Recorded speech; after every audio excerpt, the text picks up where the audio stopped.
Donc aujourd'hui, je vais enseigner un message appelé « Comment entendre la voix de Dieu dans la parole ». Pas comment lire la Bible, pas comment bien être éduqué dans la Bible, mais spécifiquement comment entendre la voix de Dieu dans la parole. Alléluia. Je crois que ça va être un jour qui va te changer aujourd'hui. Et tu vas entendre la voix de Dieu comme jamais auparavant, précisément. Après cette parole, Alléluia, je suis excitée. Ça dit dans Jean 1, verset 1. Au commencement, la parole existait déjà. La parole était avec Dieu. Et la parole était Dieu. La parole ou la Bible, c'est Dieu. L'une des plus grandes façons d'entendre Dieu et d'avoir de l'intimité avec lui, c'est en lisant sa parole. Mais pas lire la parole de n'importe quelle façon ancienne. Et ça, c'est ce que je vais t'enseigner aujourd'hui. Spécifiquement, comment être réellement en mesure d'entendre sa voix dans sa parole. Et ne pas juste lire et ne rien recevoir. Ou entendre quelque chose de différent que ce qu'il veut dire. Parce que c'est complètement possible. Et c'est réellement dominant dans le corps de Christ aujourd'hui. La mauvaise compréhension de la parole de Dieu. Sans entendre réellement ce que Dieu dit. Mais des gens qui entendent en fait le diable dans la parole de Dieu. Entendre ce que le diable veut que tu entendes. La signification de l'écriture. Quand tu lis la parole de Dieu, ça peut prendre différentes directions. Tu peux être une personne qui ne croit pas en Dieu et tu lis la Bible. Tu as juste lu parce que tu veux apprendre à propos de la Bible et la religion chrétienne. Si tu lis la Bible de cette façon, la plupart du temps, tu ne vas pas entendre Dieu. Dieu peut tout faire, mais généralement, si tu lis la Bible avec cette intention, juste pour apprendre, mais sans avoir la foi, tu ne vas pas entendre la voix de Dieu. Ça va être juste comme un livre d'histoire. Ça ne va pas apporter du changement dans ta vie, probablement. Et tu vas probablement lire de la mauvaise façon et tu vas avoir une certaine image de Dieu parce que tu ne comprends pas bien les Écritures. Ou tu peux lire la Bible d'une autre façon, ce qui est réellement dominant dans le corps de Christ aujourd'hui. Les gens qui lisent avec la révélation religieuse. J'ai enseigné beaucoup dernièrement à propos de la religiosité et du vieux vase. L'esprit de religiosité et le vieux vase. Donc, une grande partie du vieux vase, c'est interpréter les Écritures avec l'esprit de religiosité. Juste comme les pharisiens interprétaient la parole de Dieu d'une certaine façon. Et majoritairement, ce n'était pas bon. Même si Jésus n'était pas encore venu, la majorité des choses n'étaient pas bonnes. Il n'avait pas les yeux pour voir réellement ce que Dieu voulait dire, réellement son cœur, réellement qui il était. Ensuite, Jésus vient sur la scène et Jésus interprète la parole différemment, la façon correcte. Un exemple, c'est il guérit les gens lors du sabbat. Lui et ses disciples travaillent des fois le jour du sabbat et ils mangent le jour du sabbat, des choses comme ça. Et les pharisiens accusent Jésus et ses disciples d'aller contre la parole de Dieu, disant qu'ils n'obéissaient pas à la loi, qui était de se reposer le jour du sabbat. Mais réellement, Jésus venait avec une révélation différente de ce qu'étaient les sabbats. Il n'allait pas contre la parole de Dieu. Il venait avec une nouvelle révélation du sabbat, ce qui est se reposer en Dieu. Dans tout ce que tu fais, tu te reposes en Dieu. Et oui, c'est bien de prendre un jour de repos une fois par semaine, mais ce n'est pas une loi. Des fois, Dieu peut nous appeler à travailler tous les jours. Mais la chose importante, c'est que nous nous reposons en lui. Ça, c'est la vraie signification du sabbat. Donc, Jésus n'allait pas contre la parole de Dieu, pas du tout. Il venait avec une révélation complètement différente et nouvelle. Et c'était la propre révélation de la parole. Donc, ça, c'est ce que je veux dire quand je parle de ce vieux vase, la révélation religieuse de la parole contre Jésus, sa vraie signification, révélation de la parole, ce qui est le vin nouveau.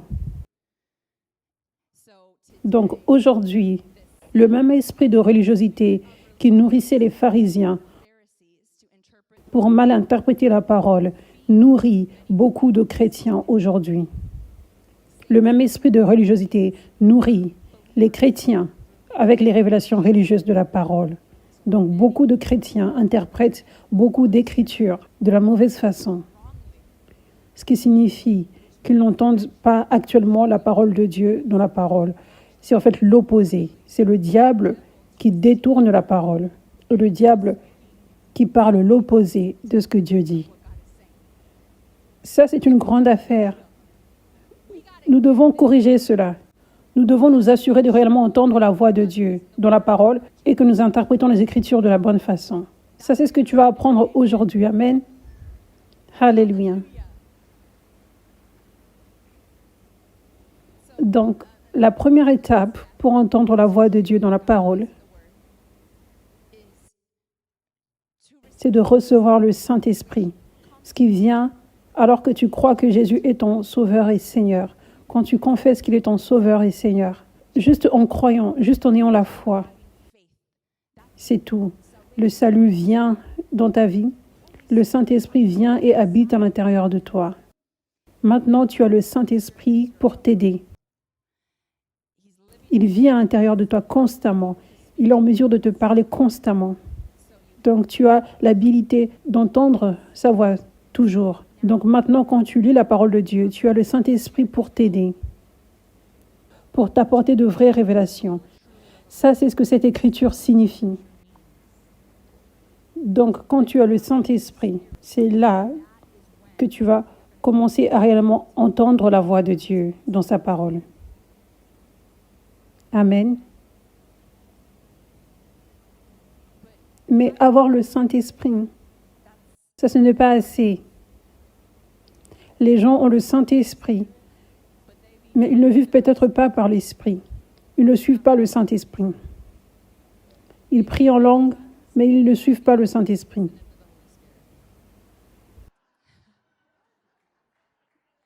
Oui, n'est-ce pas? Donc, tu dois te soumettre au Saint-Esprit. Tu dois être abandonné au Saint-Esprit, obéissant au Saint-Esprit. Donc, quand tu lis la parole de Dieu, tu dois venir avec l'intention. Je veux entendre la voix de Dieu. Je veux que Dieu fasse ce qu'il veut. Avec cette rencontre avec lui, alors que j'ouvre la Bible. Je veux qu'il me révèle ce qu'il veut. Je veux avoir des vraies révélations. Cela signifie que je lui donne la permission de me confondre. Je lui donne la permission de me corriger. Je lui donne la permission de confondre mes mauvaises doctrines. Ça, c'est ce que ça signifie. Quand tu es réellement abandonné au Saint-Esprit et tu ouvres la parole et tu es comme Seigneur, je veux juste t'entendre. Ça, c'est ce que je veux plus que toute autre chose. Cela signifie que tu ne peux pas venir avec l'intention de performance, comme cette performance religieuse. Je lis la Bible aujourd'hui parce que j'ai cet objectif d'avoir tel nombre de chapitres que je dois lire tous les jours. Donc, je dois le faire. Donc, tu lis juste rapidement et tu lis avec l'intention. Je dois juste atteindre mon objectif. Donc, ça crée de l'ombre sur l'intention de « je veux juste entendre la voix de Dieu ». Tu peux aller tellement vite et manquer ce que Dieu voulait te dire dans un seul verset, qu'il voulait juste que tu lises et que tu médites. Ça signifie aussi que tu dois te débarrasser d'autres mauvais motifs comme « je lis la parole de Dieu parce que je veux être réellement intellectuel et avoir de la connaissance dans la parole de Dieu, afin que je paraisse impressionnant spirituellement devant les autres. » Ça signifie aussi que tu dois abandonner les mauvais motifs, te débarrasser de mauvais motifs, où tu es comme « je veux regarder dans les Écritures et trouver les versets qui vont appuyer ma théologie. »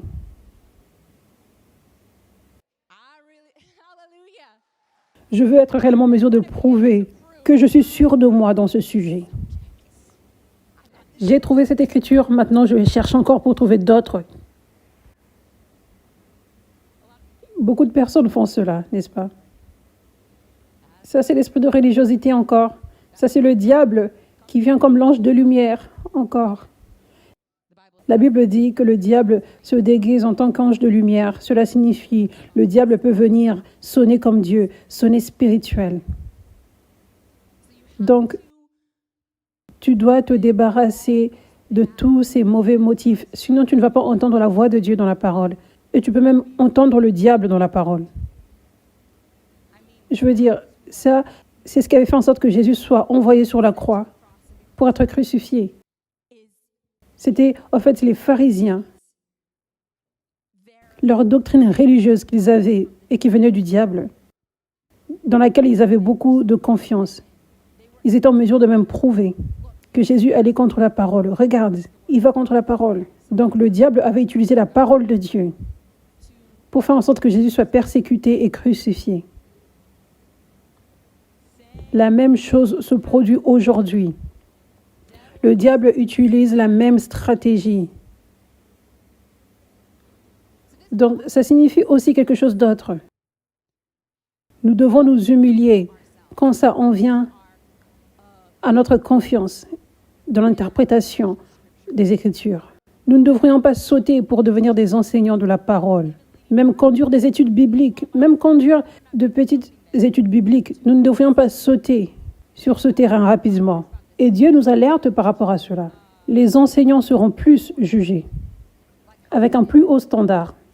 Donc il dit, ne vous précipitez pas à enseigner, ça dit cela dans la parole. Et maintenant tu commences à réaliser, je pense, avec ce que je partage, pourquoi c'est si sérieux.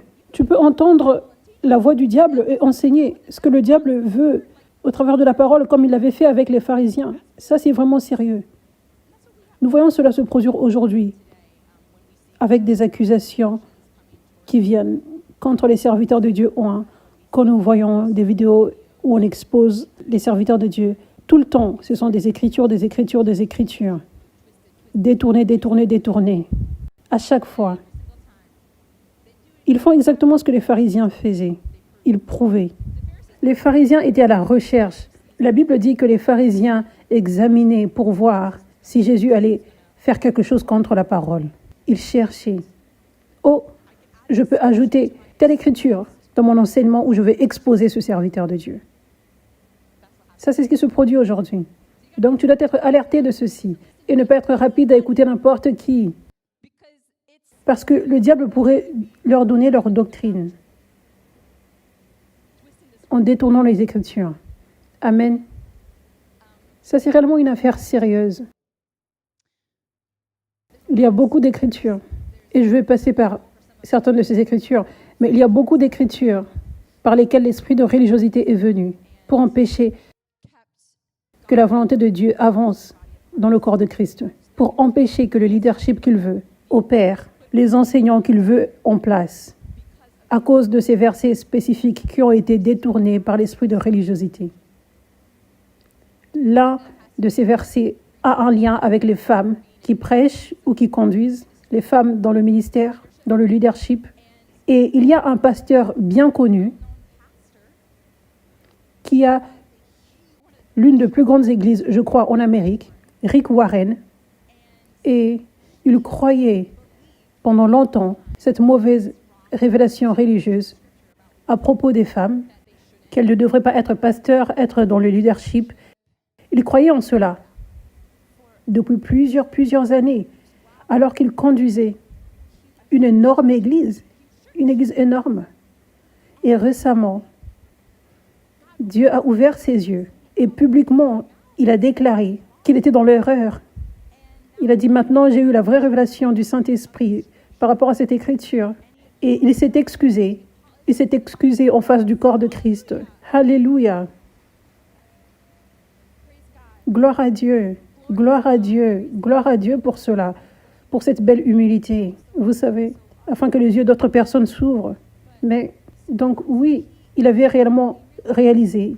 J'étais dans l'erreur à propos de cela. Et j'ai enseigné ceci.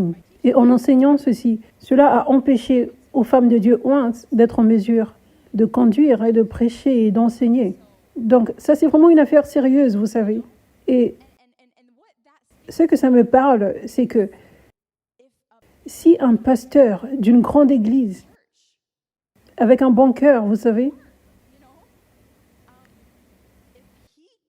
s'il peut être dans l'erreur à propos des Écritures, qu'est-ce que cela signifie à propos de toi?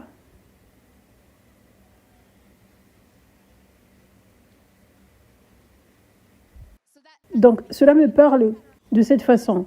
Nous devons nous humilier parce que même si nous ne sommes pas pasteurs d'une grande église, avec beaucoup de brebis, même si tu enseignes les Écritures à une personne, mais tu égares cette personne avec ta mauvaise révélation religieuse, ça c'est une grande affaire. Nous ne voulons pas faire cela, n'est-ce pas? Amen. Alléluia. Donc tu dois t'humilier et ne pas devenir cet expert biblique, ok? Humilie-toi et sois prêt pour que Dieu t'enseigne de nouvelles choses, le vin nouveau. Tu n'as pas à être un professionnel de la Bible en une nuit. C'est un trajet. La Bible est énorme. C'est énorme. Et ça prend réellement un trajet avec le Saint-Esprit qui ouvre tes yeux, étape par étape, pour que tu comprennes les révélations. C'est un processus. Dieu ne nous donne pas les révélations en une nuit. Tu ne peux pas juste dire, « Ok Seigneur, je suis là où l'onction est. Je suis abandonné. Je veux entendre ta voix. Et maintenant, je commence un plan de lecture de la Bible en un an. Et à la fin de cette année, je vais connaître la Bible parfaitement. Je vais avoir les révélations exactes qui viennent de Dieu en un an. Vous savez, comme maintenant, parce que j'ai cette intention, ce dont j'ai parlé, l'intention où je veux que le Saint-Esprit parle. Maintenant, à cause de cela, je sais que dans tous les versets, je vais avoir des révélations folles et extravagantes. Je vais connaître complètement plein de choses. Ça ne signifie pas cela. Nous sommes dans un processus. Tu ne peux pas forcer Dieu pour qu'il te donne de tonnes de révélations. Il les donne comme il veut, étape par étape. Tu n'as pas besoin de connaître toute la Bible. Tu n'as pas besoin de connaître la Bible entière, même pour commencer à prêcher ou pour commencer à conduire une église. Tu n'as pas besoin de connaître toute la Bible. Tu ne vas pas prêcher toute la Bible en une prédication. C'est beaucoup. C'est beaucoup pour que tu connaisses toutes choses immédiatement. Dieu veut que tu sois réellement en mesure de bien comprendre une chose. Et ensuite, il construit sur cela. Et ensuite, il veut que réellement et complètement, tu comprennes la prochaine chose. Amen. Donc, sois patient. Sois patient. Ça, c'est un autre motif que tu ne devrais pas avoir. Tu ne devrais pas avoir le motif où tu es comme, je veux lire et je veux avoir de grandes révélations aujourd'hui. Juste laisse Dieu faire ce qu'il veut. Ne mets pas de la pression sur toi-même pour avoir de grandes révélations. Et des fois, Dieu veut juste te partager une histoire d'un personnage biblique. Et il veut juste que tu aies cela en toi. Il veut que tu apprennes par rapport à cette histoire, que tu aies cette histoire réellement en toi. Et ensuite, peut-être une semaine plus tard, un mois plus tard, une année plus tard, il va te parler d'un coup au hasard au travers de cette histoire. Donc, il ne te dit pas la révélation alors que tu lis, mais il le fait plus tard. Donc, ne mets pas de pression sur Dieu. Ne mets pas de pression sur Dieu. Amen. Ne mets pas de la pression. Juste sois patient et laisse Dieu faire ce qu'il veut. Grande révélation folle ou non. Laisse-le te parler comme il le veut. Amen. Alléluia.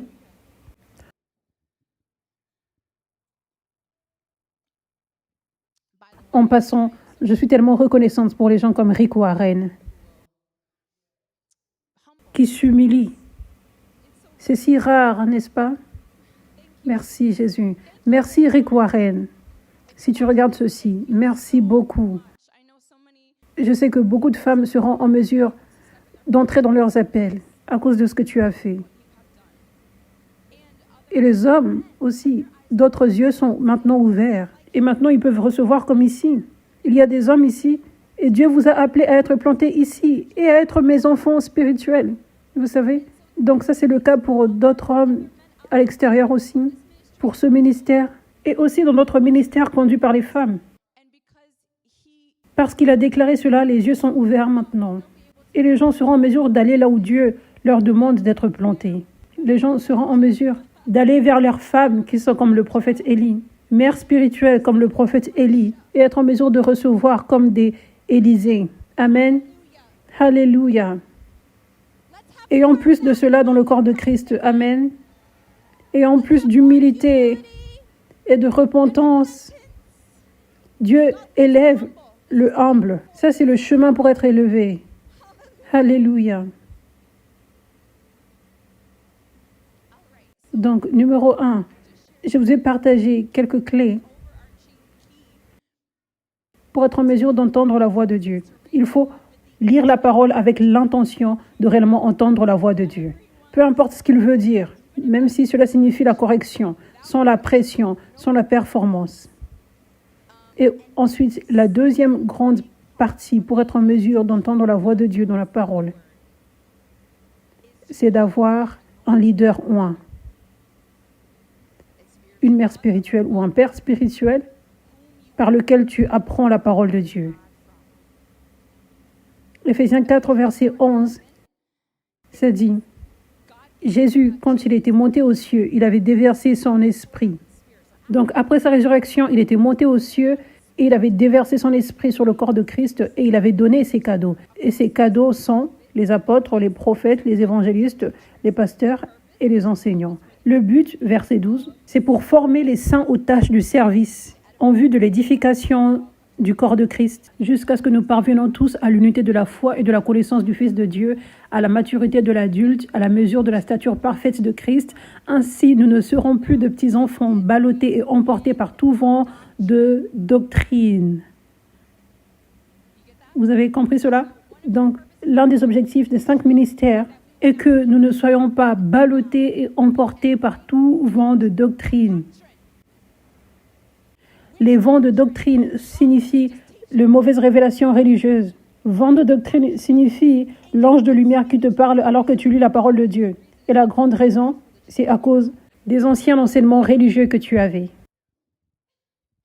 Donc, nous avons besoin des 5 ministères. Nous avons besoin de vrais leaders oints. Tu as besoin d'un vrai leader oint pour révéler qui Jésus est réellement au travers de la parole, pour t'enseigner la doctrine correcte. Ça, c'est ce que l'Écriture signifie. Ça, c'est ce que cette Écriture signifie.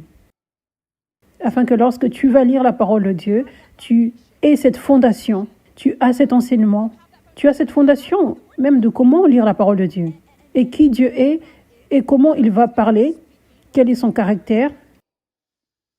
En passant dans la parole de Dieu, quand tu lis la parole de Dieu, tu trouves qui est Jésus, son caractère. C'est comme ça que nous trouvons cela.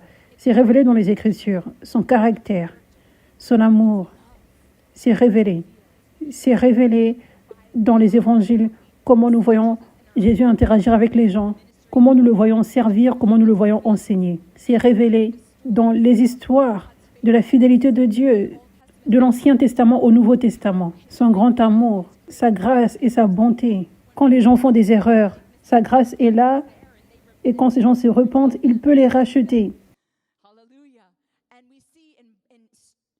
Et nous voyons dans les histoires après histoires des serviteurs de Dieu, hommes ou femmes, de l'Ancien Testament au Nouveau Testament.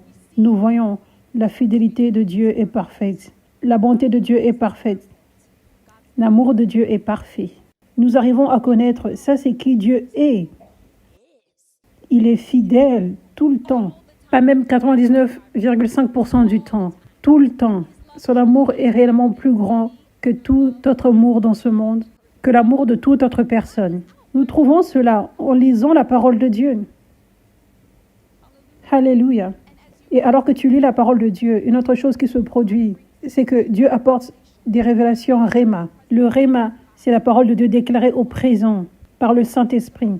Des fois, par le Saint-Esprit qui vient au travers d'un enseignant pour t'apporter plus, Donc, un verset dit ceci, mais ensuite, il y a plus que Dieu apporte pour plus de compréhension, afin que nous ne soyons pas limités à la Bible.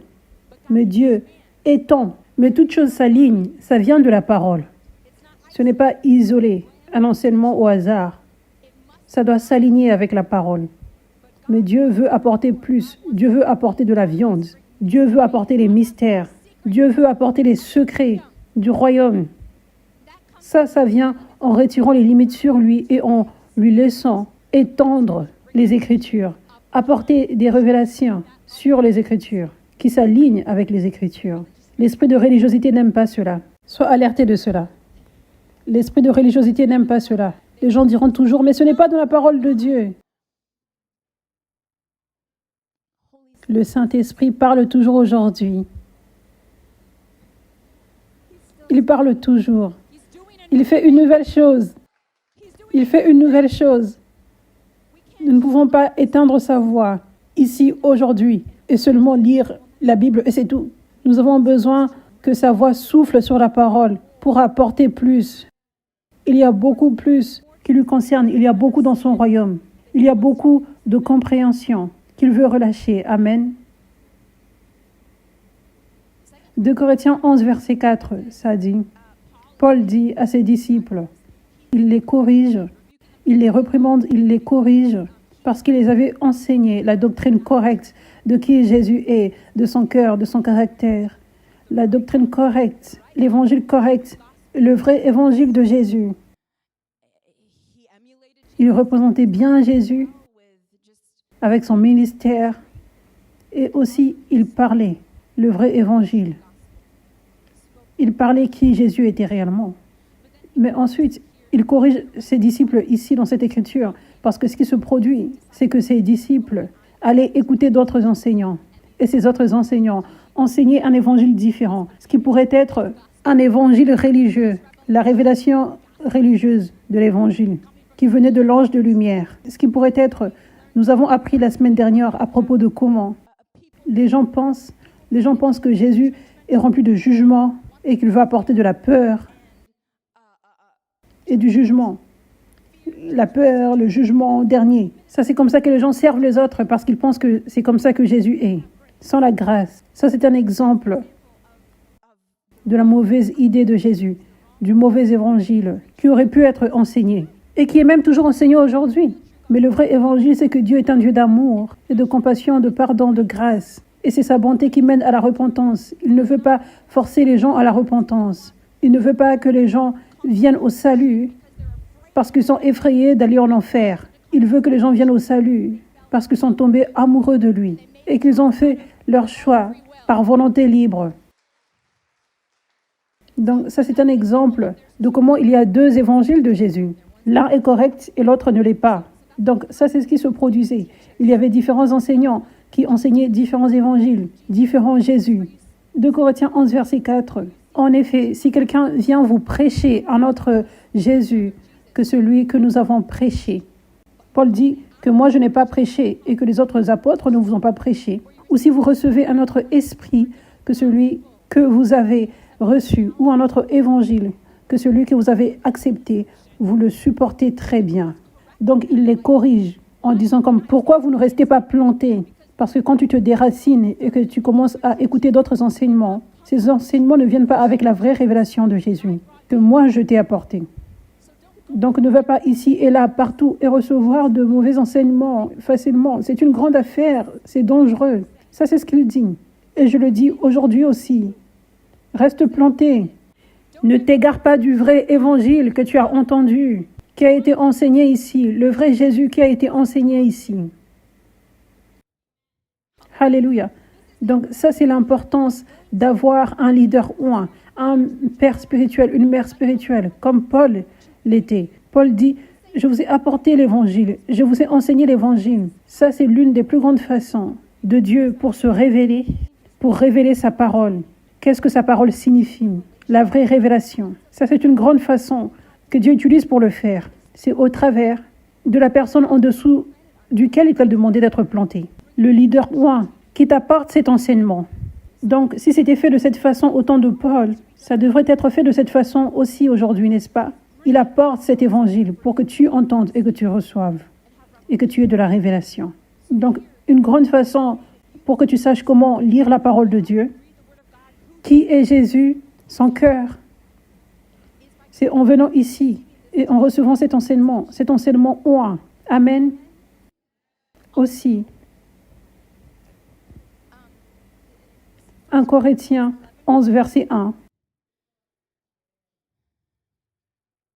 Allons à 1 Corinthiens 4 en premier. 1 Corinthiens 4, verset 15. En effet, même si vous aviez 10 000 maîtres en Christ, vous n'avez cependant pas plusieurs pères, puisque c'est moi qui vous ai donné la vie en Jésus-Christ par l'Évangile. Je vous en supplie donc, soyez mes imitateurs. Pour cela, je vous ai envoyé Timothée, qui est mon enfant bien-aimé et fidèle dans le Seigneur. Il vous rappellera quels sont mes principes de vie en Christ, tels que je les enseigne partout, dans toutes les églises. Ensuite, dans 1 Corinthiens 11, verset 1, ça dit, ça c'est Paul qui parle encore. Soyez mes imitateurs, comme je le suis moi-même de Christ. Donc Dieu donne une grâce spéciale. Vous savez, ça dit, les 5 ministères sont des ministères de grâce. Ce sont des cadeaux pour le corps de Christ. Ils ont été spécifiquement oints pour avoir une plus grande compréhension et une plus grande révélation de qui Dieu est et de son royaume, afin de te les nourrir ensuite. On ne te cache pas les révélations. On ne te donne pas juste partiellement. Tout est donné. Vous avez reçu gratuitement, donné gratuitement. Vous avez reçu gratuitement, donné gratuitement. Donc ce n'est pas comme « Oh, ils ont de plus grandes révélations ». Non, c'est pour que tu les aies aussi. On ne te cache rien, mais tu dois venir humblement et être prêt à manger. Je suis ici pour recevoir les choses que je ne connais pas à propos de Dieu et son royaume. Je connais ma place. Vous savez, et j'ai ce respect et cet honneur pour le ministre de Dieu, pour mon père spirituel, pour ma mère spirituelle, que Dieu lui a donné une grâce spécifique, de la révélation et de l'onction pour comprendre Dieu, son caractère, son cœur et son royaume. Ça dit aussi, dans Matthieu 10, verset 24, « Le disciple n'est pas supérieur au maître, ni le serviteur supérieur à son Seigneur. » Donc ça dit simplement, Dieu a donné cette grâce spéciale et cette onction et cette compréhension, ces révélations aux 5 ministères, à ton père spirituel ou ta mère spirituelle, pour ton bien, pour que ce soit cet endroit où tu entends la voix de Dieu. L'une des plus grandes façons, pour que tu apprennes réellement qui Dieu est, son caractère, son cœur, comment il veut qu'on serve les gens et être serviteur de Dieu et les complexités de son royaume. Ça, c'est un grand endroit où tu te débarrasses de mauvaises doctrines. Donc, ça, c'est réellement important. Quand tu lis la parole de Dieu, pour que tu sois en mesure d'avoir la révélation des Écritures, tu dois connaître le cœur de Dieu. Ça, c'est la chose la plus importante. Tu dois connaître le cœur de Dieu. Et si tu penses qu'il juge, si tu penses qu'il dit des choses absurdes, si tu penses qu'il est juste une personne qui aime inventer des règles qui ne font aucun sens, parce qu'il aime te charger de ces règles, ou une certaine partie de la population, tu ne vas pas entendre la voix de Dieu. Tu ne vas pas interpréter les Écritures précisément. Amen. Donc, tu dois t'assurer que tu connais réellement le cœur de Dieu. Ça, c'est ce qui va t'aider à bien comprendre les Écritures. Parce que quand l'ange de lumière ou d'autres personnes essayent de dire « ça, c'est ce que cette Écriture signifie », tu peux dire « non, ça, ce n'est pas le cœur de Dieu. Dieu ne dirait jamais cela. Dieu ne voudrait jamais dire cela par cette Écriture. » Ça, c'est la chose la plus importante pour que tu sois en mesure d'entendre la voix de Dieu dans la parole. Et ça, c'est l'une des plus grandes raisons de pourquoi tu as besoin de ce leadership ou un père spirituel, une mère spirituelle comme Paul. Parce que il dit « imitez-moi comme moi j'imite Christ ». Il le dit plusieurs fois. Ça, c'est le Nouveau Testament, ce n'est pas l'Ancien Testament, c'est le Nouveau Testament. Donc, ça signifie que c'est comme ça que ça devrait être aujourd'hui. Je devrais dire « imitez-moi comme j'imite Christ » devant vous. Et ça a un lien avec ce que je viens tout juste de dire, qu'il y a une grâce spéciale, une onction et des révélations qui sont données aux 5 ministères, aux pères spirituels, aux mères spirituelles, pour comprendre Dieu à un niveau supérieur. Donc cela signifie aussi qu'ils seront plus transformés à l'image de Dieu que leurs étudiants, leurs disciples, n'est-ce pas? Donc, ils vont ressembler plus à Dieu. Donc, pour toi, c'est pour que tu regardes et que tu te dises « Oh, ça c'est ce à quoi l'humilité ressemble. » Ça c'est comment répondre dans cette situation quand les gens viennent contre moi. « Ah, je ne connaissais pas cela. Je n'aurais pas fait cela, moi. Je viens d'apprendre quelque chose. Ça, c'est ce qu'est l'humilité. Ça, c'est ce à quoi Jésus ressemble. Ça, c'est ce à quoi bénir mes ennemis ressemble. Ça, c'est ce à quoi ne pas être offensé ressemble. Ça, c'est ce à quoi être un homme ou une femme sans réputation ressemble. Ça, c'est ce à quoi craindre uniquement Dieu et ne pas craindre les hommes ressemble. Je vois l'exemple.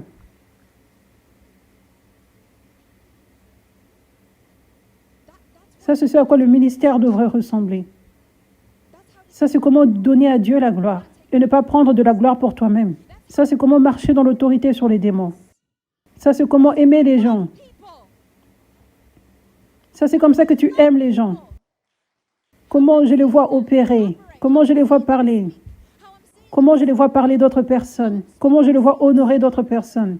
Comment je les vois servir les gens. Ça, c'est l'amour. Ça, c'est comme ça que nous aimons les gens.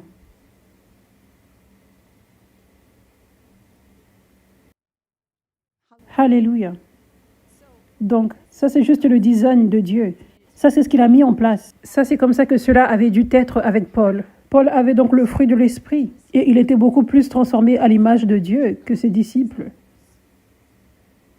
Donc, il était cet exemple au travers de ses enseignements, au travers de ses interactions, comment il se comportait, comment il répondait à ses accusateurs et comment il servait les autres. Donc, il était cet exemple pour que les gens voient. Ça, c'est ce que ça signifie être comme Christ. Donc, les gens regardaient et ils savaient, OK, je dois changer mon cœur ici.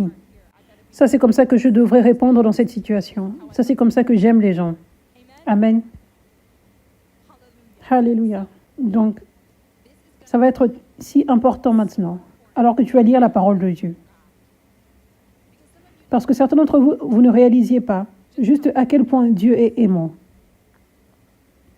Jusqu'à ce que vous en aviez eu la démonstration. Dans un ministère ou un. Spécialement si tu avais eu beaucoup de leaders qui n'étaient pas aimants, qui n'étaient pas humbles, vous savez. Maintenant, tu as cet exemple et maintenant, tes yeux vont s'ouvrir dans la parole de Dieu plus. Tu seras réellement en mesure d'entendre le cœur de Dieu. Et tu ne seras plus confus par les Écritures. Parce que tu seras comme, non, ça ce n'est pas Dieu. Dieu ne dirait pas cela. Dieu ne ferait pas cela. Ça ce n'est pas ce que Dieu veut dire par cette écriture. Dans cet exemple, cette écriture ne doit pas être prise littéralement. Amen. Donc ça c'est numéro 1. Numéro 1, pour entendre la voix de Dieu dans la parole, tu dois venir avec l'intention d'entendre sa voix. Numéro 2, assure-toi d'avoir un endroit où tu es planté, comme ici, où tu as un père spirituel ou une mère spirituelle qui est réellement ointe. Donc l'amour de Dieu est révélé premièrement. Donc tu obtiens plus de révélation du cœur de Dieu. Et aussi les enseignements, les Écritures, je t'enseigne. Ça, c'est ce que cette Écriture signifie. Donc l'onction vient sur toi au travers de cette parole. Et maintenant, quand tu lis les Écritures vont s'ouvrir d'une façon où elles ne l'étaient pas avant. À cause des autres Écritures sur lesquelles tes yeux se sont ouverts au travers des enseignements que tu as reçus ici. Amen. OK. Donc maintenant, je vais enseigner quelque chose. Je crois que ça va vous changer la vie. Par rapport à comment comprendre la parole de Dieu. Il y a des Écritures. Il y a plusieurs Écritures dans la Bible qui paraissent contradictoires les unes des autres. Qui paraissent contradictoires. Il y en a plusieurs. Et aujourd'hui, je vais t'enseigner comment réellement comprendre ces Écritures. Faire en sorte qu'elles aient du sens. Alléluia.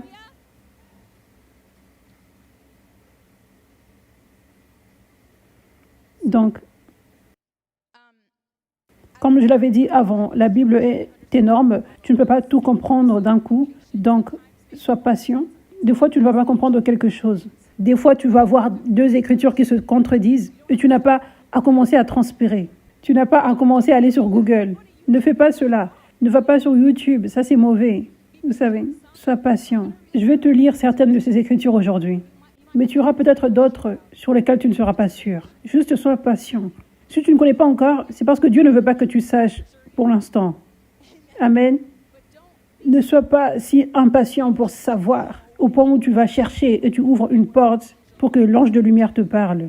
La mauvaise interprétation religieuse, ok. Numéro un. Numéro 2, quand tu regardes les Écritures en général, il y a deux choses que tu dois regarder, que tu dois avoir dans ta tête. Les choses que tu dois avoir dans ta tête. Quel est le cœur de Dieu? Rappelle-toi, ça c'est la parole de Dieu. Pas qu'est-ce que ces gens religieux et pharisiens interprètent selon leur cœur. Quel est le cœur de Dieu? Tu dois penser à cela quand tu lis la parole. Numéro 2, tu dois regarder au contexte à chaque fois que tu lis les Écritures. Le contexte, cela signifie à qui l'auteur s'adresse. Parce que Paul parle à différents groupes d'églises et ils avaient différents problèmes. Des fois, il y avait un problème spécifique dans l'église qui était juste pour cette période de temps. Quelque chose en lien avec cette culture spécifique de cette époque, par exemple. Donc, tu dois regarder au contexte. Et ça demande des études. Certaines de ces études, tu peux apprendre avec ce que je vais te partager aujourd'hui. Quelqu'un peut faire le travail d'étude pour toi, comme un enseignant ou un. Ça ne peut pas être juste n'importe qui. Quelqu'un en dessous duquel Dieu t'appelle à écouter. Mais ça prend des études pour trouver le contexte, la signification grecque des Écritures et le contexte de cette église de Corinthe, par exemple. Qu'est-ce qui se passait dans ce temps spécifique? Qu'est-ce qui se passait dans cet espace de temps, dans cette ville? Les gens louaient des déesses et toutes ces choses. Ils avaient une certaine culture que nous pouvons réellement voir dans l'histoire. Donc tu dois connaître le contexte des gens à qui on parle.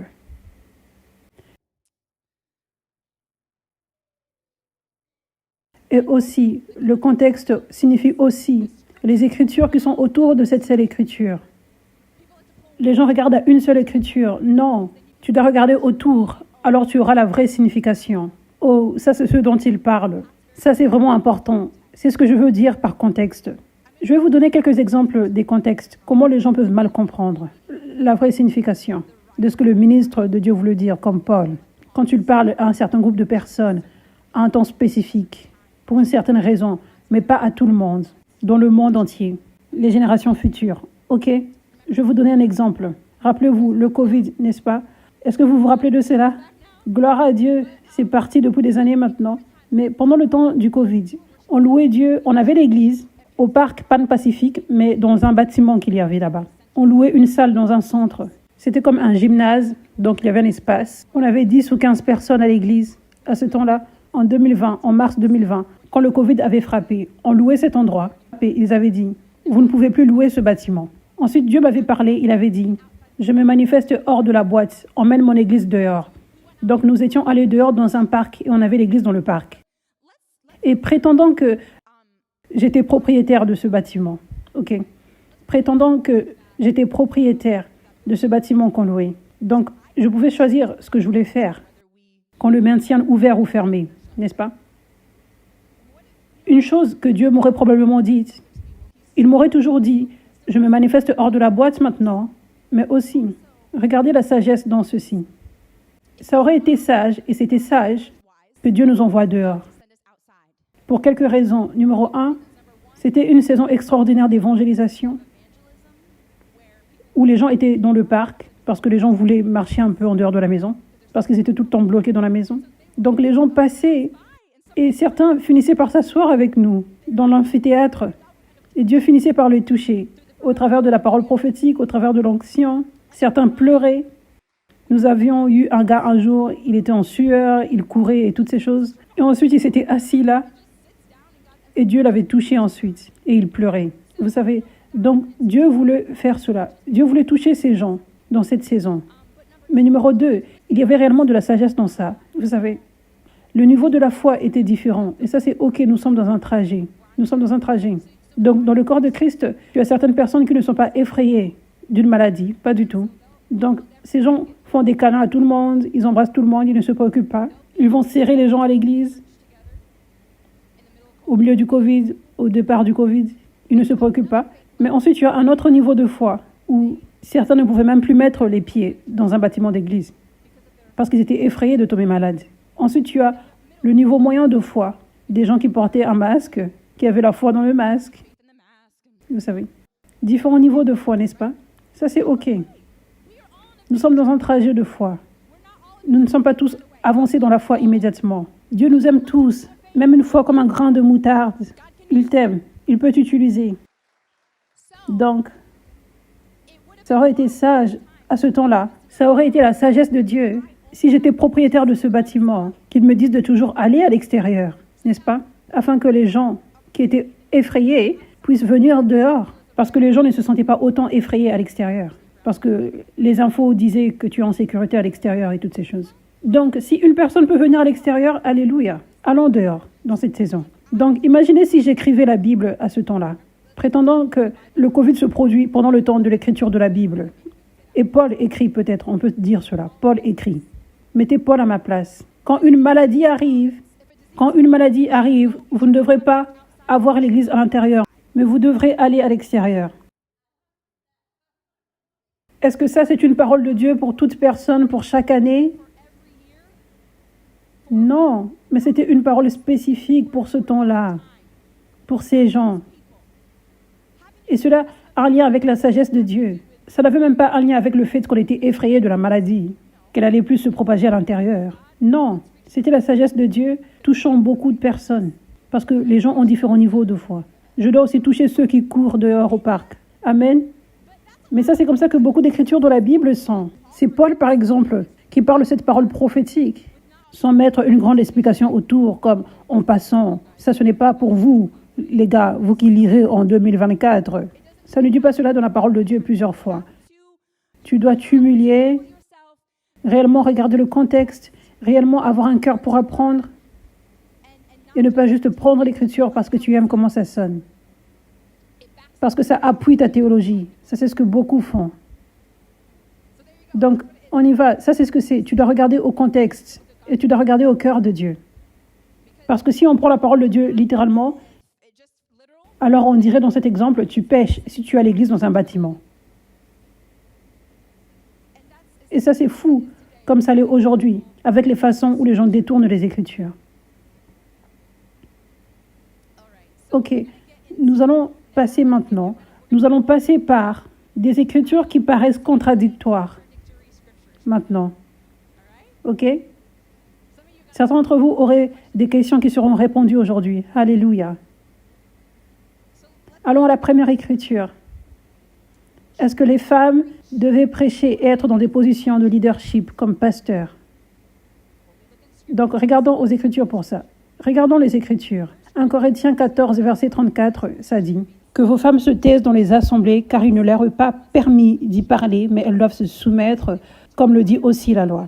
Si elles veulent s'instruire sur quelque chose, qu'elles interrogent leur mari à la maison, car il est inconvenant pour une femme de parler dans l'Église. » 1 Timothée 2, verset 12. « Je ne permets pas à la femme d'enseigner et de dominer sur l'homme, mais je lui demande de garder une attitude paisible. » Ensuite, continuons d'y aller. Ne stoppons pas là. Beaucoup aiment stopper là. Regardons à d'autres écritures. Nous trouvons Myriam, une prophétesse du Seigneur, une vraie prophétesse dans Exode 15, verset 20. Nous trouvons Déborah, une prophétesse et juge dans Juge 4, verset 4. Nous trouvons Anna, la prophétesse dans le Nouveau Testament, dans Luc 2, verset 36. Nous trouvons Priscille, une enseignante dans Actes 18, verset 26. Nous trouvons Phoébé, occupant une position de ministre de Dieu, dans Romains 16, verset 1. Et elle a délivré le grand épître aux Romains. Elle était envoyée par Paul pour délivrer et essentiellement parler et enseigner l'épître aux Romains. Ensuite, nous avons Hulda, une prophétesse, une prophète, dans 2 Chroniques 34, verset 21. À ce temps-là, il y avait une parole de Dieu. Il y avait une parole de Dieu qui avait été découverte. Et il y avait un roi à ce temps-là qui voulait s'assurer que c'était réellement la parole de Dieu. La parole de Dieu écrite. Donc il dit, « Allez consulter l'Éternel pour moi et pour ce qui reste en Israël et en Juda au sujet des paroles de ce livre qu'on a trouvé. » Et ensuite, nous allons aller un tout petit peu plus loin. Et ça dit, « Ilkija et les hommes désignés par le roi allèrent trouver la prophétesse Hulda. » Donc le roi avait dit, allez me trouver un vrai serviteur de Dieu, un prophète de Dieu qui peut vérifier que ceci est la parole de Dieu que nous venons de découvrir ici. Et à ce temps-là, il y avait prophète Jérémie et prophète Sophonie qui existaient.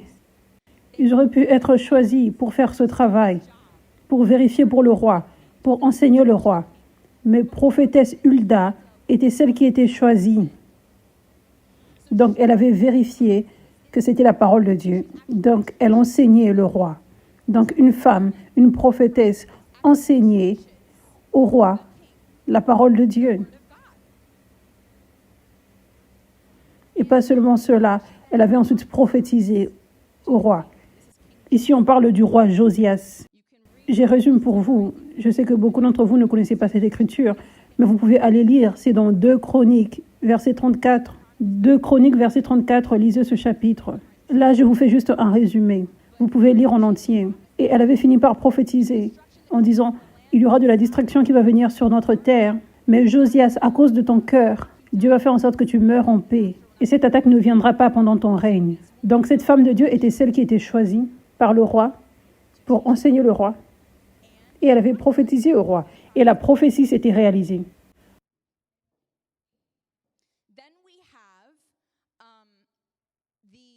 Ensuite, nous avons la femme au puits, la femme samaritaine au puits. Elle était allée pour dire à tout le monde que le Messie est là. Elle était la première évangéliste. Alléluia. Dieu, Jésus lui avait autorisé à aller faire cela. Jésus aurait pu ne pas vouloir cette rencontre, mais il avait eu cette rencontre avec elle parce qu'il voulait qu'elle aille propager la parole, évangéliser, enseigner et parler. Le Messie est ici. Quand Jésus était ressuscité, c'était une femme, Marie-Madeleine, qui était la première à le voir. Maintenant, Dieu est Dieu et évidemment, il avait orchestré cela. Ce n'est pas comme si c'était un accident. Amen. Donc, il avait choisi d'apparaître à une femme. Pas seulement ça, mais Jésus l'instruit ensuite. Va trouver mes frères. Jean 20, verset 17. Va trouver mes frères et dis-leur que je monte vers mon Père et votre Père, vers mon Dieu et votre Dieu. Donc, il avait instruit Marie-Madeleine, va enseigner, évangéliser, prêcher l'évangile, que je suis ressuscité des morts. Et je monte vers le Père. Donc, il voulait qu'elle fasse cela. Amen. Alléluia. Ok, ensuite nous voyons aussi dans Acte 2, verset 17, ça dit que vos fils et vos filles prophétiseront. Ça c'est le Nouveau Testament. Ça dit aussi dans Galates 3, verset 28, il n'y a ni homme ni femme. Nous sommes tous un en Christ. Alléluia. Donc la révélation de cela est que c'est le Saint-Esprit qui fait toutes choses au travers de nous. Nous sommes juste des serviteurs. Nous sommes juste des serviteurs. Nous ne faisons pas 20% du travail. Nous sommes des serviteurs. Et le Saint-Esprit bouge au travers de nous. Le Saint-Esprit peut se manifester au travers d'une ânesse, n'est-ce pas? C'est le Saint-Esprit lui-même qui fait tout. Nous sommes juste des serviteurs. Nous ne mixons pas ensemble avec Dieu. C'est comme ceci. Nous sommes le vase et il est l'eau. Ça, c'est pour cela que je dis, c'est la puissance de Dieu qui fait tout. Ce n'est pas moi et Dieu ensemble qui faisons en sorte que les démons partent. Je parle et je fais ce qu'il me demande de faire, mais je suis juste une servante. C'est 100% la puissance de Dieu qui fait tous les miracles. Ce n'est pas comme si c'est moi qui ai la puissance parce que je suis devenu un avec Dieu. Oui, je suis un avec Dieu, mais Dieu a toute la puissance. Dieu fait tous les miracles. Je suis juste une servante. Je n'ai pas une puissance spéciale humaine qui fait en sorte que Dieu et moi mixons ensemble. Et je suis une super femme. Non, je suis une servante pour que Dieu fasse toutes choses au travers de moi. Donc Dieu n'est pas limité par un homme ou par une femme. Il peut faire ce qu'il veut par chacune de ces personnes. Donc quand le Saint-Esprit vient à l'intérieur d'une personne et le Saint-Esprit se manifeste au travers d'une personne, le Saint-Esprit ne se tourne pas en un Saint-Esprit version féminine. La même chose pour un homme. Le Saint-Esprit, quand il vient en une personne, il n'est pas le Saint-Esprit version masculine. Il est juste Dieu. Il est juste Dieu. Donc ça, c'est pour cela que ça dit, nous sommes un en Christ, il n'y a ni homme ni femme. Dieu peut faire toute chose qu'il veut, la chose exacte. Donc, nous avons 2 écritures qui disent que les femmes ne devraient pas parler ou prêcher, ou avoir une position de leadership. Et nous avons, je ne sais pas combien d'écritures qui disent que les femmes devraient prêcher et conduire. Beaucoup plus. Juste stoppons là. Cela n'est pas fou. Les doctrines qui ont été mises en avant, les mauvaises doctrines. Quand tu y penses, j'ai juste la révélation tout de suite. Ça, c'est fou. Oh mon Dieu. N'est-ce pas? Il y a tellement plus qui montre. Donc, ça, c'est ce que tu dois faire. Quand tu regardes aux Écritures et tu es comme, ça, c'est étrange. Ces Écritures se contredisent. Tu dois premièrement regarder au cœur de Dieu, avoir ce cœur ouvert. Bien, ça paraît réellement comme si Dieu veut utiliser les femmes, selon toutes ces autres Écritures, selon ce Dieu que je connais aussi, son cœur. Ça, c'est pour cela que je dis, quand tu lis les Écritures, pose-toi la question, quel est le cœur de Dieu? Aussi, pose-toi cette question. Est-ce que Dieu inventerait ces règles qui ne font aucun sens? Et ça, c'est ce que les gens ne réalisent pas, que c'est ce qu'ils croient. Quand tu crois à ces Écritures qui contredisent le caractère de Dieu, ça ne fait aucun sens que Dieu empêche la moitié de ses enfants de vaincre sur le diable et d'être ses serviteurs et faire en sorte que le royaume de Dieu avance. Ça ne fait aucun sens. Et aussi, utilise le bon sens.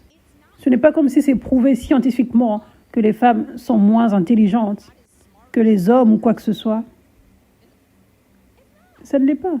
Ce n'est pas comme si c'était scientifiquement prouvé que les femmes ne peuvent pas conduire et être dans des positions de leadership et d'autorité. La société fait en sorte que ça paraisse de cette façon. Mais ça, c'est ce que la société a fait. Mais quand Dieu vient, Dieu peut briser tous les murs démoniaques que la société a apportés, vous savez, et donner l'habilité aux femmes qu'elles sont en mesure de conduire et de marcher dans l'autorité, juste comme Dieu le voudrait, vous savez. Utilise le bon sens. Ça ne fait aucun sens, pas du tout.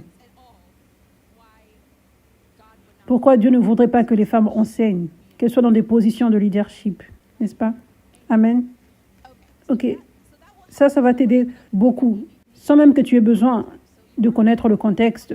Donc, tu peux déjà probablement arriver à la bonne conclusion et entendre la vraie voix de Dieu, avec juste ce que je vous ai partagé là. Amen. Et peut-être que tu es comme, je ne comprends pas pourquoi ces 2 autres écritures disent cela, mais tout ce que je connais, c'est le cœur de Dieu. Donc, je n'ai pas besoin de tout savoir, de tout comprendre, mais ça, c'est ma conclusion de la part du Saint-Esprit, que Dieu veut que les femmes prêchent et qu'elles conduisent et qu'elles enseignent. Amen. Maintenant, nous allons entrer dans le contexte. OK. Donc, rappelez-vous de l'exemple que je vous ai partagé avec le Covid, en disant, vous devez sortir du bâtiment de l'église et aller dans le parc. C'est la même chose. Ce qui se passait dans l'église de Corinthe, par exemple, quand Paul déclarait cela, c'est qu'il y avait beaucoup de péchés qui se produisaient dans cette culture. Et les femmes, c'était comme une culture pécheresse chez les femmes. Les femmes péchaient beaucoup. Les femmes se comportaient avec rébellion. Et dans l'église, ça se transmettait aussi. Cette culture se transmettait dans l'église. Et les femmes devenaient très zélées, mais pas d'une bonne façon, pour avoir des dons spirituels et être des leaders d'une certaine façon.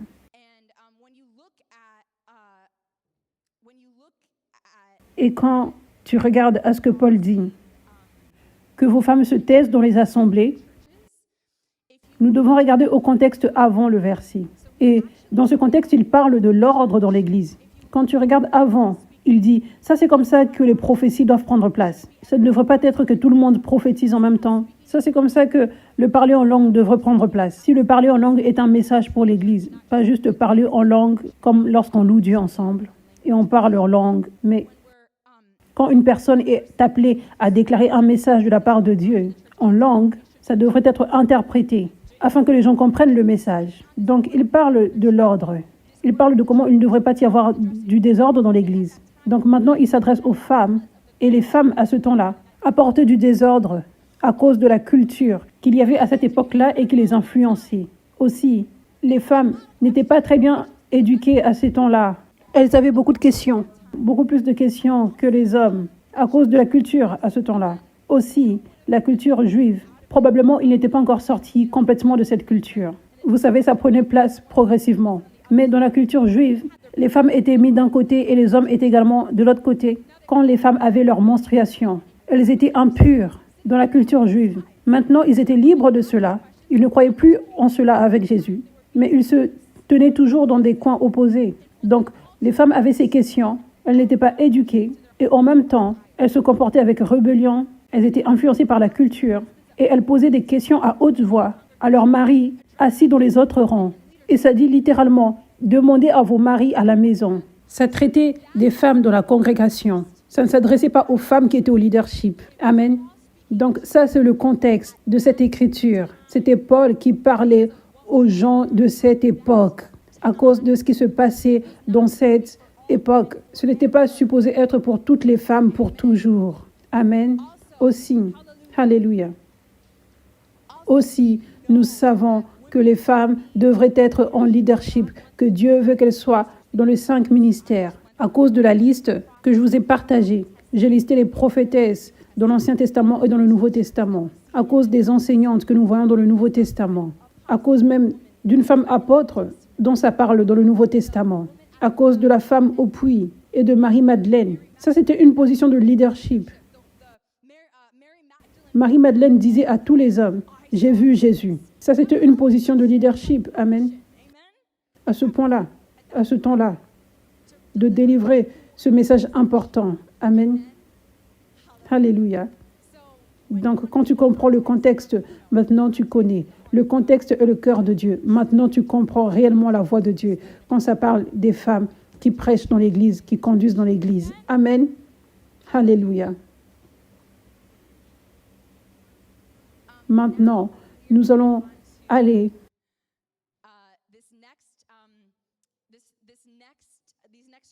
à ces prochaines écritures qui paraissent aussi contradictoires. Et ça, c'est à propos des pères spirituels ou des mères spirituelles.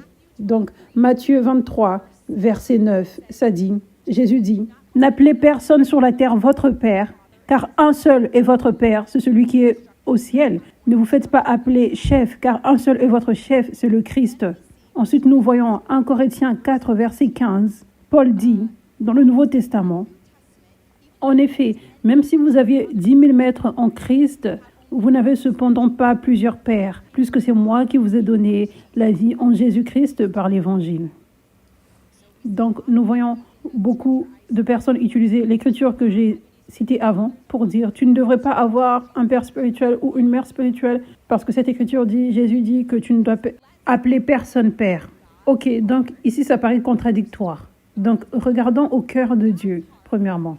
Le cœur de Dieu, nous voyons de Élie à Élisée, de Moïse à Josué, de Paul à Timothée.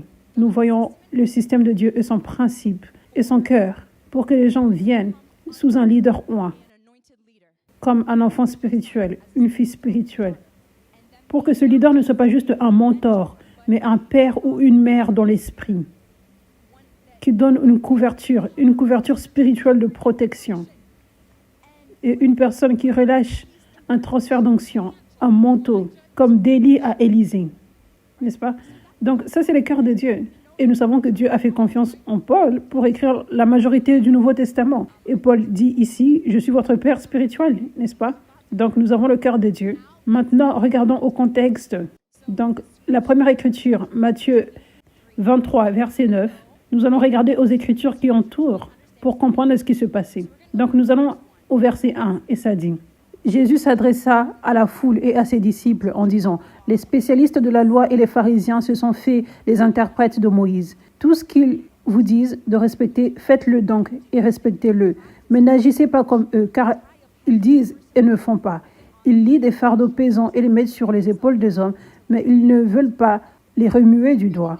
Toutes leurs actions, ils le font pour se faire remarquer des hommes.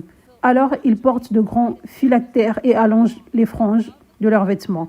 Ils aiment occuper la meilleure place dans les festins et les sièges d'honneur dans les synagogues. Ils aiment être salués sur les places publiques et être appelés par les hommes maîtres. Mais vous, Ne vous faites pas appeler maître, car un seul est votre maître, c'est le Christ. Et vous êtes tous frères. N'appelez personne sur la terre votre père, car un seul est votre père, c'est celui qui est au ciel. Ne vous faites pas appeler chef, car un seul est votre chef, c'est le Christ. Le plus grand parmi vous sera votre serviteur. Donc nous voyons que Jésus est en colère vis-à-vis des pharisiens par rapport à comment ils ne sont absolument pas de vrais pères, des pères spirituels et des enseignants. Et ils ont ces motifs horribles qu'ils veulent mettre sur les gens. Et ils ont cet orgueil. Et Jésus n'était pas heureux avec cela, pas du tout. Il était en colère par rapport à cela. Il parlait à ses disciples à ces temps-là, alors qu'ils étaient toujours avec lui sur cette terre. Il leur parlait comme des bébés qui apprenaient toujours. Et il leur parlait à ce moment spécifique. Ne les appelez pas maîtres, ne les appelez pas pères. Ça, c'est ce qu'il disait à ce moment-là. Et une partie de ce que je vous dis, c'est le Saint-Esprit qui m'a donné la révélation pour vous enseigner. Des fois, c'est ce qui est nécessaire. Des fois, il y a plus que juste regarder au contexte de l'Écriture, mais avoir cette révélation du Saint-Esprit. Donc ça, c'est ce que je vous partage. Le Saint-Esprit m'avait parlé, qu'il leur parlait à ce temps à propos des pharisiens spécifiquement. Pas alors que le temps progresse et que ce serait temps pour eux de devenir des pères spirituels et des mères spirituelles. Et nous voyons aussi comment ça dit dans Éphésiens 4 que Dieu avait donné, que Jésus avait donné les apôtres, les prophètes, les pasteurs, les évangélistes et les enseignants, ou encore maîtres, on peut dire. Si on prend cette écriture littéralement en plus, ça voudrait signifier que tu enverrais tes enfants à l'école et tes enfants ne pourraient pas appeler leur maître, maître. Si tu veux réellement prendre le verset littéralement, n'est-ce pas? Alléluia. Donc, ça c'est le contexte de cela. Ça c'est le contexte de cela. Jésus ne parlait pas en dehors de cette situation concernant spécifiquement les pharisiens. Il parlait des pharisiens, ne les appelait pas maîtres. Et aussi, ils étaient juste jeunes dans la foi, les disciples. Donc, ce n'était pas le temps pour leur dire « vous allez être des pères ». Il parlait en disant « j'aimerais m'assurer que vous n'ayez pas d'orgueil ». Commençons petit à petit. Vous n'êtes même pas prêts à penser à être des pères ou des enseignants déjà. Donc, je ne vais pas dire « quand le temps viendra, ce sera OK pour que vous soyez des pères spirituels ». Il n'était pas encore arrivé à ce point-là. Amen. Alléluia. OK. Maintenant, nous allons passer à d'autres écritures qui paraissent contradictoires. Est-ce que les apôtres existent encore aujourd'hui? Acte 1, verset 21. Il faut donc choisir un homme parmi ceux qui nous ont accompagnés tout le temps où le Seigneur Jésus a vécu avec nous, depuis le baptême de Jean jusqu'au jour où il a été enlevé du milieu de nous. Il nous sera associé comme témoin de sa résurrection. Donc ça, c'était quand Judas avait commis le suicide et ils avaient besoin qu'un autre apôtre le remplace. OK. Donc ils disent que ça devrait être quelqu'un qui a vécu parmi nous, qui a vécu avec Jésus en personne. Ensuite, nous voyons 1 Corinthiens 9, verset 1. Paul dit « Ne suis-je pas libre? Ne suis-je pas apôtre? N'ai-je pas vu Jésus-Christ notre Seigneur ?» Donc, beaucoup de personnes ont la doctrine que les apôtres ne peuvent pas exister aujourd'hui parce qu'un apôtre doit avoir vu Jésus en personne. Ils disent ceci à cause de ces écritures. Donc, allons trouver plus d'écritures à propos des apôtres. Éphésiens 4, verset 11. On avait déjà lu ceci plus tôt. C'est lui qui a donné les uns comme apôtres. Et les versets d'avant disent que ces dons avaient été donnés après que Jésus était monté au ciel. Après qu'il est monté au ciel, il avait ensuite donné des dons. Donc ça, c'est après le temps où il avait commissionné les 12 disciples. Ça, c'est après qu'il ait été crucifié, ressuscité, déversé son Saint-Esprit sur l'Église. Et il avait donné des dons à l'Église. Les apôtres en font partie. Ça dit ensuite, verset 13. Tous ces dons vont continuer jusqu'à ce que nous parvenions tous à l'unité de la foi et de la connaissance du Fils de Dieu, à la maturité de l'adulte, à la mesure de la stature parfaite de Christ. La traduction Passion dit « Ces ministères de grâce fonctionneront jusqu'à ce que nous atteignions tous l'unité dans la foi, jusqu'à ce que nous expérimentions tous la plénitude de ce que signifie connaître le Fils de Dieu. Et finalement, nous devenons un en un homme parfait, avec toutes les dimensions de la maturité spirituelle et pleinement développé dans l'abondance du Christ. » Donc, en d'autres termes, Cet équipement des 5 ministères, inclus les apôtres, va continuer jusqu'à ce que l'épouse ait été parfaitement préparée et que Jésus soit retourné. Alléluia. Donc ensuite, nous voyons aussi Romains 16, verset 7. Ça, c'est la traduction Passion. Paul dit, « Assurez-vous que Andronicus et Junia, ça c'est une femme, soient honorés, car ce sont mes compagnons de captivité qui portent la marque distinctive d'être des apôtres remarquables et bien connus. » Donc Andronicus et Junia, qui est une femme, sont des apôtres remarquables. Ici, nous avons un autre exemple d'une femme au ministère. Amen. Ok. Donc, ces gens, Andronicus et Junia, étaient là après le temps que Jésus ait été sur la terre. Donc, nous voyons qu'il y avait des apôtres après, qui n'avaient pas vu Jésus en personne. 1 Thessaloniciens 2, verset 6. Nous, ici, ça parle de Paul, Timothée et Silas. Ça le dit dans la Bible, dans l'une des traductions. Ça dit Paul, Timothée et Silas. Nous n'avons pas cherché la gloire qui vient des hommes, ni de vous, ni des autres. Nous aurions pu nous imposer en tant qu'apôtres de Christ. Donc Timothée et Silas n'étaient pas non plus les disciples originaux, les 12, qui avaient vu Jésus en personne. C'était la prochaine génération. Donc il y avait une autre génération d'apôtres qui se levait sous le ministère de Paul, sous les ministères des autres apôtres. Ok. Donc ici, nous avons ces écritures qui entrent en contradiction. Pour commencer, nous voyons qu'il y a beaucoup plus d'écritures qui montrent que Dieu veut que les apôtres soient là jusqu'à ce que Jésus retourne. N'est-ce pas? Nous voyons qu'il y en a beaucoup plus. Nous savons quel est le cœur de Dieu. Bien, ça ne fait aucun sens. Pourquoi Dieu voudrait se débarrasser des apôtres alors qu'il dit que les apôtres sont la fondation de l'Église avec Jésus-Christ étant la pierre angulaire. Éphésiens 2, verset 20. Et cet équipement important est nécessaire. Tous ces 5 ministères sont nécessaires pour que le corps de Christ soit complètement équipé. Donc ça, c'est le cœur de Dieu. Et maintenant, nous allons regarder au contexte. Donc, ces 2 premières écritures, les disciples disaient, nous devons chercher quelqu'un pour remplacer Judas. Il nous sera associé comme témoin de sa résurrection, ça dit. Donc, ça, c'était juste une sagesse qu'ils utilisaient à ce temps-là. Ce serait mieux de choisir quelqu'un qui a vécu avec Jésus. Cette personne sera probablement plus forte dans la foi que ceux qui n'ont pas été témoins de Jésus. Parce que c'est un évangile tout nouveau que nous avons ici. Donc, c'était probable que ceux qui étaient réellement avec les apôtres au départ, ceux qui avaient vu Jésus, seraient plus forts dans la foi. Juste pour ce temps-là. Amen. Juste à ce temps-là. C'était juste dans cette saison. Et cela fait sens, n'est-ce pas? Cela fait sens. Donc, c'était juste pour ce temps-là. Et Paul disait, j'avais vu Jésus. Mais quand il avait vu Jésus, c'était Jésus qui le réprimandait. Ce n'était pas, tu es si extraordinaire. Et je te oins aujourd'hui comme étant mon apôtre. Regarde-moi, regarde ma beauté. Vous savez ce que je veux dire? Ce n'était pas comme...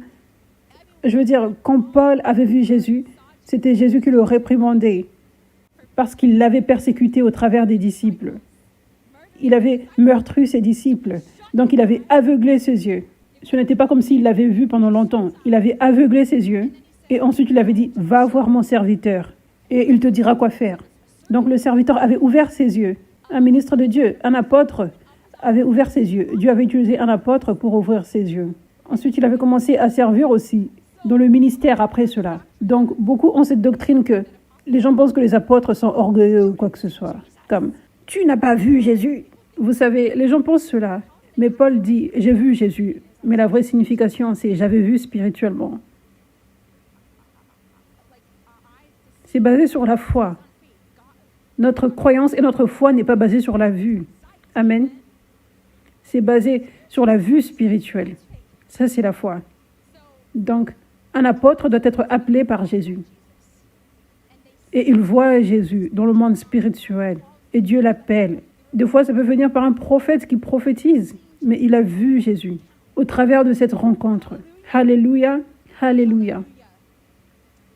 Donc, ensuite, nous pouvons entendre la voix de Dieu et conclure que les apôtres, Dieu les utilise aujourd'hui et il va continuer à les utiliser. Et ce qui est demandé, c'est que cet apôtre soit réellement appelé par Jésus et qu'il l'ait vu dans le monde spirituel. Ce qui est recommandé, ce n'est pas de le voir physiquement, Ça peut se produire des fois, mais ça, ce n'est pas ce qui est recommandé. Amen. Alléluia. Alléluia. Gloire à Dieu. Donc, voici quelques exemples pour vous aider. Il y a plus d'écritures qui paraissent contradictoires, mais il y a plus. Mais maintenant, vous connaissez comment entendre la voix de Dieu dans la parole à cause de cet enseignement aujourd'hui. Amen. Comme je le dis, ne sentez pas comme si vous devez connaître immédiatement toutes choses. Soyez alertés de ces gens qui essayent de cracher les Écritures sur vous. Je sais qu'il y a littéralement des gens en mission pour envoyer des messages à ceux qui m'invitent pour des événements, pour vous envoyer des messages à vous qui êtes ici, et vous cracher ces Écritures, pour essayer de vous convaincre qu'il n'y a plus d'apôtres aujourd'hui, que les femmes ne devraient pas être dans le leadership ou enseigner, et vous donner toute une grande explication de pourquoi cela est vrai. Je sais cela. Ça, c'est la mission de beaucoup de personnes qui vient du diable parce que le diable est en colère à propos de ce réveil. Mais il est vaincu. Amen. Vous connaîtrez la vérité et la vérité vous affranchira. Donc, vous connaissez la vérité des Écritures. Donc, vous ne serez pas déçus par les gens qui viennent avec de mauvaises révélations religieuses. Et ceci inclut également, rappelez-vous, je vous avais dit que Dieu n'est pas limité à la Bible. Il apporte des révélations fraîches qui doivent correspondre avec les Écritures, cependant. Mais ce n'est pas comme si c'est écrit littéralement. Il construit sur l'Écriture. Ça s'aligne avec la Bible. Donc ça fait partie du vin nouveau. Et les gens aiment attaquer cela également. Où est-ce que c'est écrit dans la Bible? Juste sois alerté de ces stratégies du diable pour venir de cette façon, pour te cracher ces Écritures. La chose importante que tu dois comprendre, c'est que même si tu ne comprends pas tout immédiatement, c'est OK. Ne laisse pas cela te pénétrer. Dieu va révéler tout ce que tu dois savoir, te donner la compréhension dans son temps, alors que tu t'humilies. Amen. Alléluia. Alléluia. Merci Jésus. Gloire à Dieu. J'aimerais déclarer sur vous tous maintenant. Que tous les mensonges religieux et les doctrines religieuses qui sont venus sur vous, qui vous ont confus, qui vous ont apporté de la peur et de la confusion et un manque de passion pour Dieu, que tout cela soit retiré de vous maintenant au nom de Jésus. Toute cette religiosité dehors maintenant au nom de Jésus. Et je relâche cette onction sur vous tous. Et je déclare que vos yeux seront ouverts, que vos yeux seront illuminés, alors que vous lirez la parole de Dieu. Vous comprendrez plus que jamais auparavant dans vos vies. Vous entendrez la voix de Dieu vous parler. Vous recevrez uniquement la vraie révélation. Au nom de Jésus. Vous grandirez dans la compréhension. Vous grandirez dans la connaissance de Dieu. Au nom de Jésus. Amen. Alléluia. Alléluia. Gloire à Dieu.